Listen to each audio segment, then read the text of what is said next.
All right, friends, welcome back. So, as you saw in the Alibaba.com business, you saw business to business internet marketing, and in this section, you saw that how they were targeting customers. Okay, and they were targeting customers for providing complete transparency and different formats of information. Okay, affiliate programs were available, market research and data mining, affiliate programs, B2B market research. For example, online advertising. We're going to discuss this in more detail in the later chapters. How they attract business, how you can market to various categories of customers. Okay, so business to business internet marketing is a very vast field. It requires a lot of business analytics. It requires a lot of business intelligence, which is beyond the scope of this course. I can cover that in upcoming courses. But for now, what I'm trying to say is that you need to be able to appreciate the kind of depth and the kind of width and the broad spectrum of knowledge and information available for business to business transactions, and the kind of capabilities available which was not even possible with the real motor and brake companies. You had to drive all the way, you had to travel to the warehouses, you had to make a contract, you had to pay them or cash. In previous decades, that's how businesses were conducted, and it was like a lot of hassle, lot of efforts, lot of traveling, and a lot of things that you had to do yourself on paper in black and white.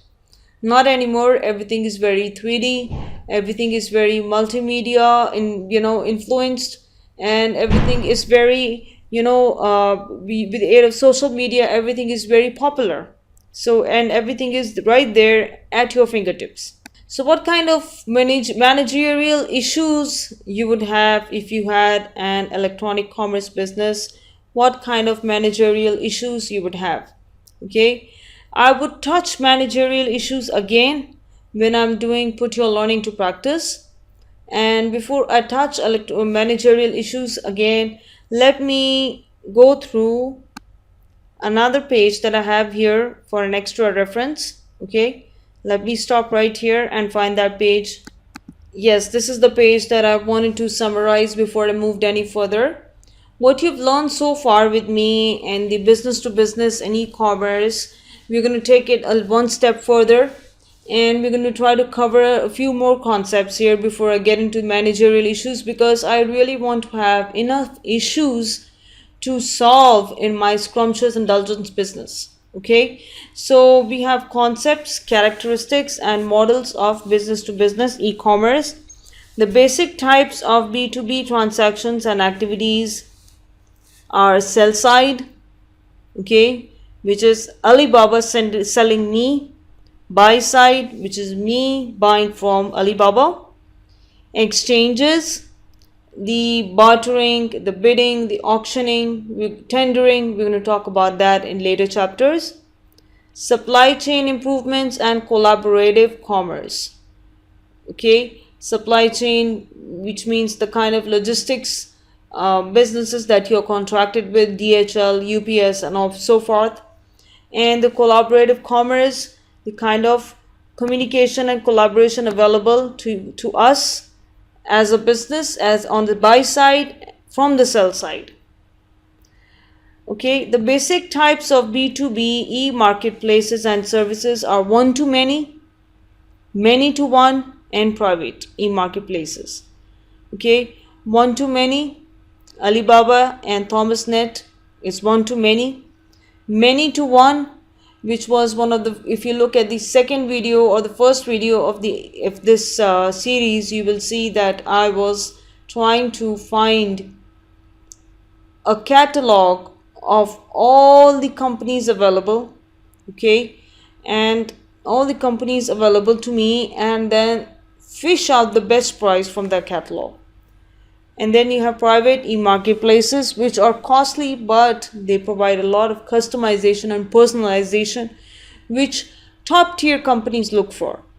Company-centric electronic commerce, e-commerce that focuses on a single company's buying needs, many to one or buy side, or selling needs, one to many or sell side. So company-centric electronic commerce is something that I already discussed when I said that Alibaba.com is trying to understand the kind of decision making process that I go through. Okay, the organizational buying process and the organizational buying attitude. Once they get an idea of who I am and where I'm coming from, they will provide me with a very different marketing strategy. And with the aid of that strategy, they would try to capture me, my attention, and my business as much as they can. So that means it's a company centric electronic commerce strategy. Looking at this diagram here, types of business to business electronic commerce, we have a seller who has many buyers. Okay, this is Alibaba.com, this is Scrumptious Indulgence, this could be, Quality for Life, this could be Edupedia, this could be, another university. So all of these people are requesting for the horizontal business supplies, without which day-to-day businesses cannot happen. For example, the tables, the chairs, the computers, the curtains, the other small stationery items. Then you have a buy side. On the sell side you have something like this, on the buy side you have something like this. Okay, you have a buyer, which is here Scrumptious Indulgence, and you have many sellers here, company A, company B, company C, company D. These sellers, what they do is they compete with each other, they fight with each other, and they try to understand who I am, and then they provide me with the service and the product that I need, not what they can supply, but what I need at a lower cost. Okay, then you have an electronics exchange system, in which what happens is that you have an exchange here, and then you have services here, you have sellers, and you have buyers. So this is what we saw in an exchange, a business to business exchange. We saw many examples in the initial videos of this chapter, and we were able to see that they offer many services. They have sellers connected to them, they have buyers connected to them in a single platform. Okay, then you have supply chain improvements and collaborative commerce. You have a hub manager company, and universities, technology providers, community, shippers, government, others, buyers, sellers, payments, industry associations. All of these people, they are supplying to these they're supplying their services in a one hub manager, and they are actually presenting these services. Any buyer or seller can come and request for services from this hub. Okay, so this is basically what a business to business electronic commerce models. These are different models: the sell side model, the buy side model, the electronic exchange model, and the supply chain model. These are the different 4 kinds of electronic exchange models that we covered with the aid of examples. Okay, I'm just reinforcing it with the aid of diagram here. Then the many to many public exchanges, we talked about that through the example. You have exchanges, trading communities or trading exchanges. These are many to many e-marketplaces, usually owned and run by a third party or a consortium, in which many buyers and many sellers meet electronically to trade with each other. It's like a site for comparing all prices available to all companies affiliated with them. So a buyer can come to them and just take a look at all the prices available, all the costs and values available to them, and then just skim and fish out the best price according to their needs. Public e-marketplaces, third-party exchanges open to all interested parties, sellers and buyers, like Dubizzle. Dubizzle.com, we've seen it many times. Dubizzle is a great idea. It's a great example for a public e-marketplace where both sellers and buyers, they meet under one platform. Supply chain improvers and collaborative commerce, these are the people that provide logistic transportation services, from manufacturer to the company, from the company to the customers. Different levels of logistics. Generations of business to business e-commerce. I was talking about how decades ago you had to travel physically and make a transaction, everything on paper with ink, black and white, and sealed and stamped and whatnot. But not anymore. Things have changed. The first generation was publish and promote, second was online ordering, B2C, B2C, B2B auctions. Third generation was e-government, personalize and customize, e-marketplace exchanges, and business value. Then fourth generation was collaborative commerce, supply chain improvements, mobile commerce, electronic customer resource management CRM, e-learning, multi-channel. Now in the fifth generation, we are actually beyond fifth generation e-commerce.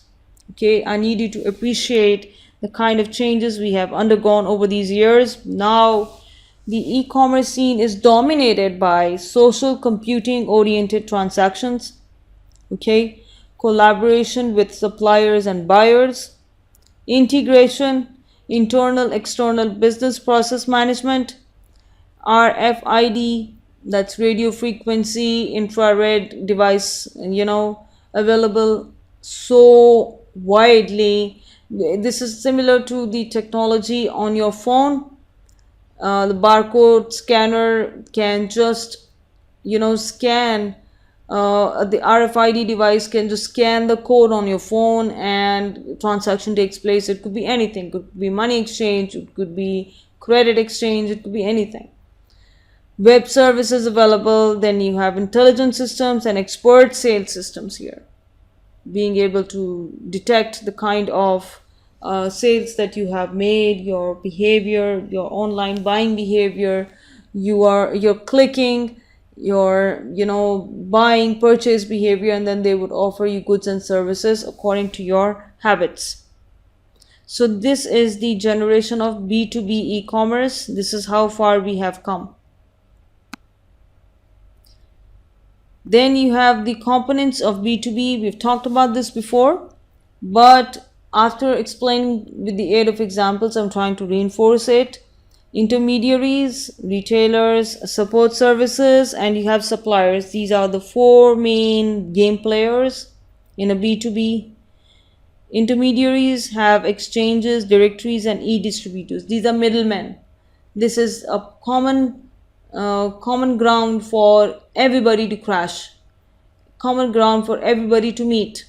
Intermediaries. Support services, logistics, supply chain, payment, security, PRM. These are services which offer, just like I said, transportation, levels of transportation, and then payments, payment gateways, offering security socket layer interfaces, protection layer around your website, so that the sensitive data cannot be leaked to hackers. All of those layers, these are called support services. And a B2B transaction, you have intermediaries, you have support services, you have suppliers, of course, who supply raw material, components, and services. For example, Alibaba.com supplying me my silicone bakeware, my decorating tools, and so forth. And then you have retailers who will provide me with catalogs, auctions, etc. Okay. Then you have collaboration between all of them, which is very important. E-procurement from buy side and then sell side. We talked about e-procurement as well, how you need to buy raw materials from these businesses. Collaboration is always present. Then you have joint ventures, you have other companies, you have sub-suppliers, and then you have collaboration. Collaboration is essential to any business to business or business to customer transaction. Collaboration, customer service, communication, social services, support communities, these are very important. You can't go wrong with that. And I think one of the biggest challenges in my put your learning to practice would be to be able to add some kind of communication, collaboration feature, so that people can talk to me if they have a question, or if they don't find any information on the website, they can ask me directly. So I think that's what we're going to do by the end of this chapter when we put your learning into practice. Okay, moving on next, what do we have next up here is the concepts, characteristics, and models of B2B e-commerce. B2B characteristics: parties to the transaction, sellers, buyers, and intermediaries. Online intermediaries: we have an online third party that brokers a transaction online between a buyer and a seller, may be virtual or click and mortar. So you have online intermediaries as well. Okay, intermediaries are nothing but exchange sites. Okay, exchange sites where buyers and sellers meet, okay, at a click of a button, and they have to pay membership fees. Both sides, both parties pay membership fees for accessing the kind of knowledge available on these sites, okay, on these intermediary sites. Then we have types of B2B transactions. How do firms buy? We have spot buying. Okay, in you learned previously in the previous video, you learned the organizational buying behavior. Okay, as a result of that buying process, you have different kinds of buying strategies. You have spot buying, you have strategic or systematic sourcing. In spot buying, the purchase of goods and services are purchased as they are needed, usually at prevailing market prices. Okay, so I am buying 500 quantities of this thing here from Alibaba.com. Okay, this is something that I want to buy. Okay, and what else do I have? Okay, what if I'm buying this and I'm just going to buy like 200 at a time, 300 at a time, and as on an as needed basis. I'm not going to buy 5,000, 10,000 items. No, this is not a college or a university where I'm teaching how to bake a cake. This is an online store. I am going to purchase supplies on an as needed basis, which means that this is known as spot buying. Okay, the purchase of goods and services as they are needed. And then you have strategic or systematic sourcing, which means purchases involving long-term contracts that usually are based on private negotiations between sellers and buyers. Okay, so strategic or systematic sourcing could be when Alibaba.com and I form a very strong liaison or a contract between us. Okay, we form a strong contract between us, and what happens is that we tell them that, you know, I don't want this much, I want only this much. Okay, and I don't need this many, I need only this many. What happens is that they come to know me, they come to understand my needs, and then they sell me strategically. We talked about this, strategic or systematic sourcing. Types of materials traded. What do firms buy? Okay, you could have direct materials, indirect materials, or maintenance and repair or operation materials. Okay, this is similar to what we talked about, the vertical and horizontal business to business relationships. Vertical was where you needed raw materials without which your business cannot run. What is the raw material for my business? Scrumptious indulgence. Flour, sugar, eggs, you know, all the ingredients that I need to bake a cake from. Fondant sugar. Okay, without these I cannot bake a cake. Okay, for the design I definitely need supplies, tools, the stuff that you've seen me look for in the exchange and Alibaba.com sites. These are the things that I need. Materials used in production of a product. Example, steel in a car, or paper or in a book. Okay, paper in a book. And then indirect materials like support production. Example, office supplies or light bulbs. Then you have MRO or maintenance, repair, operation materials. Okay, like indirect materials used in activities that support production. For example, you could have services that offer maintenance of your machine, your gadgets, anything that you have. For example, I purchased a mixer for my cake business, and it broke down, definitely I would need a support service from the buyer that sold me the equipment. Then you have the direction of the trades, vertical marketplaces, markets that deal with one industry or industry segment, example steel, chemicals, and you have horizontal marketplaces. Okay, so this is the direction of the trades. We just talked about that. You could have a vertical marketplace or you could have a horizontal marketplace. With this, I'm going to end this lecture. Okay, and we're going to do some more B2B in the next video. With that, I'm signing off, and I'm going to see you in B2B e-commerce part 6. Take care.